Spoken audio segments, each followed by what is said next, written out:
అంటే ప్రభాకర్ చౌదరి గారు పార్టీ అధినేతగా వదిలేస్తున్నాను అంటున్నారు. ప్రజాభిప్రాయం తనకే ఎమ్మెల్యే టికెట్ రాకపోవడంపై ఆగ్రహంగా మారుతుంది అంటున్నారు. మరి ప్రజలు మీ వైపు ఉన్నప్పుడు, ప్రజా అభిప్రాయం మీ వైపు ఉన్నప్పుడు, మీరు అభ్యర్థి అయితే గట్టిగా పోటీ ఇస్తారన్న అవగాహన అభిప్రాయం ఉన్నప్పుడు ఎందుకు మీకు టికెట్ రాలేదు? అంటే ఒకవేళ పార్టీ బీ ఫార్మ్ ఎవరికి ఇచ్చినా కూడా గాలి ఉంది.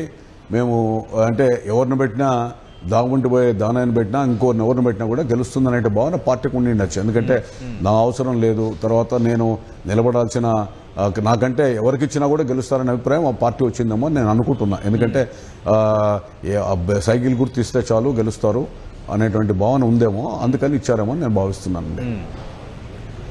అంటే ఇప్పుడు అక్కడ క్యాండిడేట్ గా దగ్గుపాటి వెంకటేశ్వర ప్రసాద్ కంటే ఎవరిని పెట్టినా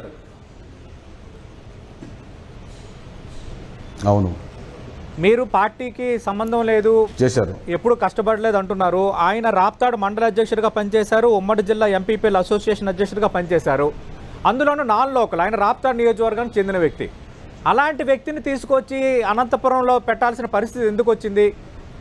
అంటే ప్రభాకర్ చౌదరికి టికెట్ ఇస్తే ఓడిపోతారన్న అనుమానం ఏమైనా చంద్రబాబు నాయుడు కలిగిందా, లేదంటే సర్వేలు మీకు అనుకూలంగా రాలేదా?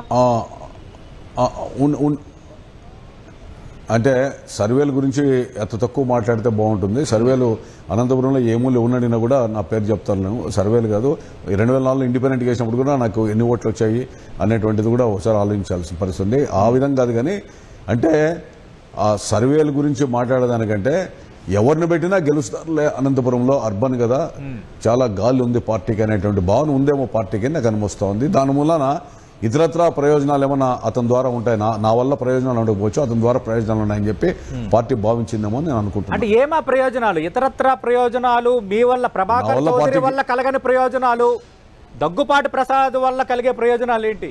ఏ ప్రయోజనాలు అవి? అంటే నేను ఇప్పుడు నంద్యాల, కర్నూలు 2 పార్లమెంట్ ఇన్ఛార్జిగా పని చేయమంటే పని చేశాను, కడప పొమ్మంటే పోయాను, చిత్తూరు పొమ్మంటే పోయాను. 5 ఏళ్ళు కేసులు మోసుకున్నాం. తర్వాత కార్యకర్తలను కూడా కేసుల్లో ఉన్నటువంటి వాళ్ళని కూడా సొంతంగా మేము అడ్వకేట్లు పెట్టుకొని సంరక్షించుకున్నాం.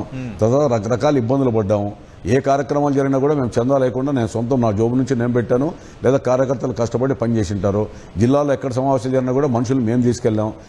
వైజాగ్లో జరిగినా, ఇంకా మహానాళ్ళు జరిగినా ఎక్కడ కూడా జనాన్ని మేము సమీకరించి తీసుకెళ్ళాం. అంటే మేమంతా కష్టపడ్డాం.